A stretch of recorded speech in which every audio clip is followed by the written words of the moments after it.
আপনাকে আমি অনেক ভালোবাসি, আপনি আমার দিনী বোন। সম্মানিত দিনী ভাই বোন, সিয়াম একটি গুরুত্বপূর্ণ ইবাদত। ইবাদতের জগতে ভিন্ন ইবাদত সিয়াম। ইবাদত যে ভিন্ন, একেবারেই ভিন্ন, কোনো ইবাদতের সাথে সিয়ামের মিল নেই। এইটা আগে দেখাবো, তারপরে দেখাবো সিয়ামের ফজিলত, তারপরে সিয়ামের কিছু নিয়ম কানুন। আগে বলি, সিয়ামের সাথে কোনো ইবাদতের মিল নেই। এক নম্বর হাদিস, আবু হুরায়রা রাদিয়াল্লাহু তাআলা আনহু বলেন, রাসূল সাল্লাল্লাহু আলাইহি ওয়াসাল্লাম বলেছেন, কুল্লু আমাল ইবনে আদম ইজাফুল হাসানাত বিআশরি আমসালিহা ইলা সাবমিয়াতি যায়ফ। আদম সন্তানের সব নেকি 1 থেকে 10, 10 থেকে 700, আরো বেশি হয়। আদম সন্তান যখন কোনো নেকি করে 10টা টাকা ফকিরকে দেয়, তখন আল্লাহ ফেরেশতাকে বলেন 10 নেকি লিখো, বাড়াও, 700 করো, আরো বাড়াও, বাড়াতে থাকো। আদম সন্তানের সব নেকি বাড়তে থাকে। হজের হোক, দানের হোক, কোরআন তেলাওয়াতের হোক, তাসবিহ তাহলিলের হোক, কুরবানির হোক, ভালো আচরণের হোক, সব নেকি বাড়তে থাকে। আল্লাহ ফেরেশতাকে বলেন লিখে দাও, বাড়িয়ে দাও। কাল আল্লাহ তাআলা বলেন, ইল্লা সাওমা, তবে সিয়াম, ফাইন্নাহু লি, সিয়াম আমার ব্যাপার, অনা আজিজি বিহি, প্রতিদিন আমি দিব। সিয়ামের এরকম কোনো 2-5 নেকি নাই, 200-500 নেকি নেই। সিয়াম পালন করলে একটা লোক এত নেকি পাবে, 1 কেরাত নেকি পাবে, 5 কেরাত নেকি পাবে, এরকম কোনো কথা আল্লাহ এবং আল্লাহ রাসূল সিয়ামের ব্যাপারে বলেননি। সিয়াম একটা ভিন্ন ইবাদত। সিয়ামের প্রতিদান আল্লাহ নিজে হাতে দিবেন। সিয়াম এমন একটা ইবাদত যে ফেরেশতাকে বলবেন না, এই লোকটা সিয়াম পালন করেছে, নেকি লিখে দাও, বাড়াও। ইবাদতের জগতে আল্লাহর ভয়ে 1 ফোঁটা চোখের পানি আল্লাহর কাছে অনেক অনেক অনেক বেশি প্রিয়। রাসূল সাল্লাল্লাহু আলাইহি সাল্লাম বলেন, লা ইয়ালিজার রাজুলুন নারা বাকামিন খাশিয়াতিল্লাহ হাত্তা ইয়ালিদাল লাবানু ফি দারে। গাভীর বান থেকে, ওলান থেকে দুধ বের করে ভিতরে ঢোকানো যেমন অসম্ভব, আল্লাহর ভয়ে কাঁদে যে তার জাহান্নামে যাওয়া তেমনি অসম্ভব। আল্লাহর ভয়ে কাঁদে যে সে জান্নাতে যাবেই যাবে। সবচেয়ে প্রিয় ইবাদত আল্লাহর কাছে আল্লাহর ভয়ে 1 ফোঁটা চোখের পানি। লাইসা শাইউন আহাব্বা ইলাল্লাহি মিন কাতরাতাইনি ওয়া সারাইনি। আল্লাহর নিকটে 2টি বিন্দু ফোঁটা যত প্রিয়, পৃথিবীর কোনো কিছু আল্লাহর কাছে তত প্রিয় নয়। তার 1 নম্বরে হচ্ছে কাতরাত দমইন মিন খাসিয়াতিল্লাহ, আল্লাহর ভয়ে 1 ফোঁটা চোখের পানি। আল্লাহর ভয়ে 1 ফোঁটা চোখের পানি আল্লাহর কাছে যত প্রিয়, পৃথিবীর কোনো ইবাদত আল্লাহর কাছে তত প্রিয় নয়। সালাত নয়, হজ নয়, দান খায়রাত নয়, তাসবিহ তাহলিল নয়।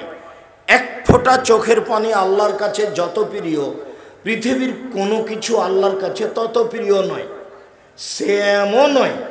এর পরেও আল্লাহ, কেউ যদি সারা রাত কাঁদে, চোখের পানি ঝরঝর করে ঝরাই, তারপরেও আল্লাহ নেকি নিজে হাতে লিখবেন না। কাকে লিখতে বলবেন? ফেরেশতাকে লিখতে বলবেন। তার মানে সিয়াম ভিন্ন ধরনের ইবাদত। ইবাদতের জগতে সবচেয়ে শক্তিশালী, পাওয়ারফুল, ক্ষমতাধর ইবাদত হলো দান। কোন ইবাদত দানের কাছে টিকবে না। সালাত আদায় করে মানুষ জান্নাত পাবে, জান্নাত কিনতে পারে না। সিয়াম পালন করে মানুষ জান্নাত পাবে, জান্নাত কিনতে পারে না। হজ করে মানুষ জান্নাত পাবে, জান্নাত কিনতে পারে না। দান এমন একটা ইবাদত যে দান করে মানুষ জান্নাত কিনতে পারে। আল্লাহ বলছেন যে আমি তোমাদের টাকা এবং তোমাদের জানের বিনিময়ে জান্নাত আমি তোমাদের কাছে বিক্রি করে দিয়েছি, কিনে নাও। বিচারের মাঠে আপনি বলবেন আমি জান্নাত পাবো কেন? জান্নাত আমি কিনে নিয়েছি, জান্নাত তো আমার ব্যাপার। আর এত শক্তিশালী ভিন্ন ইবাদত যে আপনি দান করলেন এখানে আর কবরের শাস্তি বন্ধ হয়ে গেল আপনার মায়ের। সালাত আদায় করবেন নাকি শুধু আপনার, এটা অন্য জায়গায় পার হয়ে যাবে না। ওরা ভুল বুঝেছে, কোরআন মাজিদ পড়ে নাকি কবরে বক্সিয়ে দিল, এটা হয়? কোরআন মাজিদ পড়লে আপনারই নেকি হবে, ও আর একজনের কিছু করতে পারবে না। আর দান এমন নেকি যে আপনার তো হলোই, আপনি মায়ের জন্য দান করেছেন, ওই জন্য কবরের শাস্তি ওইদিকে বন্ধ। আল্লাহ রাসূল বলছেন সাদকাতু সিররে তুতফিউ গাযাবার রাব্বি, গোপন দান আল্লাহর রাগকে মিটিয়ে দেয়। আপনি পাপ করেছেন, আল্লাহ আপনাকে জাহান্নামে দিবেন, এরকম পরিস্থিতি আছে।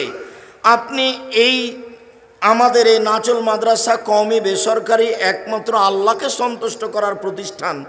আপনি সভাপতি সেক্রেটারিকে গিয়ে বললেন 10,000 টাকা থাকলো, কাউকে বলা লাগবে না, এটা আপনি আপনার প্রতিষ্ঠানে খরচ করবেন। আল্লাহ আপনার উপরে অসন্তুষ্ট ছিলেন, এর কারণে তার রাগটা মিটে গেছে। দান করলেন আপনি নেকি পাবেন, আপনি কিন্তু দানের প্রতিক্রিয়া আল্লাহর উপরে গিয়ে লেগেছে, তার রাগটা মিটে গেছে। এই বিষয়ে আর কথা নেই, আপনাকে আর উনি শাস্তি দিবেন না। ইন্না সাদকাতা তুতফিউল খাতিয়াতা কামা ইতফিউল মাউন নারা, নিশ্চয় দান মানুষের পাপকে ওইভাবে মিটিয়ে দেয়, পানি যেমন আগুনকে নিভিয়ে দেয়। নিশ্চয় বিচারের মাঠে মানুষ দানের ছায়াতলে থাকবে। একেবারেই ভিন্ন ইবাদত। দান যতই শক্তিশালী বড় ইবাদত হোক না কেন, আসলেই শক্তিশালী ক্ষমতাধর পাওয়ারফুল ইবাদত দান। এরপরেও নেকি আল্লাহ ফেরেশতাকে দিতে বলবেন, নিজে হাতে দিবেন না। কুল্লু আমাল ইবনে আদম ইজাফুল হাসানাত বিআশরি আমসালিহা ইলা 700 যায়ব। পৃথিবীর মানুষ শুনে রেখো, আদম সন্তান শুনে রেখো, আল্লাহ তাআলা বলেন আদমের ছেলে মেয়ে তোমরা শুনে রেখো, তোমাদের সব আমলের নেকি 10, 700 আরো বেশি ফেরেশতারা দিতে থাকে। তবে ফাইনালি সিয়াম আমার ব্যাপার, ওয়ানা আজিজি বেহি, প্রতিদান আমি দিব। কি দিবেন? জান্নাত দিবেন। এর তো কোনো 2-5 নেকি নেই, 200-500 নেকি নেই, বিনিময় হলে জান্নাত, যা আরো পরে স্পষ্ট হবে।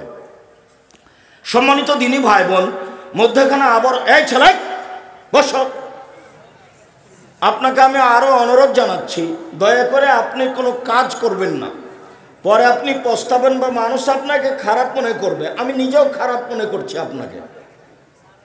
আপনি নিজেকে পশু প্রাণী মনে করিয়েন না, গরু ছাগল মনে করিয়েন না।